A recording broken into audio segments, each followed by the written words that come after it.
Hello నమస్తే welcome to my channel. Big boss season 9లో nominations అయితే మళ్ళీ స్టార్ట్ అయిపోయండి.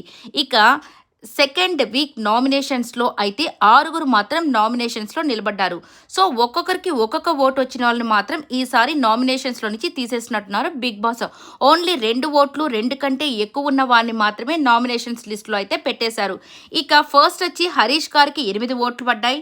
అలాగే భరణి గారికి 6, మనీష్ గారికి 3, ఆశా షైని గారికి 2, అలాగే ప్రియా గారికి 2, అలాగే డీమాన్ పవన్కి 2. సో 6గురు మాత్రమే ఈసారి నామినేషన్స్లో ఉన్నారు. ఎందుకంటే రీతుకు కూడా 1 పడింది, అలాగే ఆర్మీ పవన్కి కూడా 1 పడింది. కానీ వీళ్ళిద్దరిని నామినేషన్స్లో నుంచి తీసేశారు బిగ్ బాస్. సో ఇక ఫైనల్గా 6 మెంబర్స్ చూడాలి ఎవరు ఉంటారో ఎవరు ఎలిమినేట్ అవుతారో. ఇక నామినేషన్స్ హడావిడి పక్కన పెట్టేస్తే ఇక ఇమ్మాన్యుయల్ అయితే చాలా అంటే చాలా ఫన్ చేస్తూ ఉంటాడు హౌస్లో.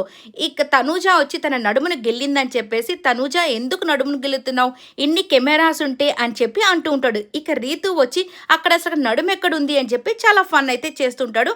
నిజంగా సూపర్గా అనిపిస్తుంది ఈరోజు ఎపిసోడ్.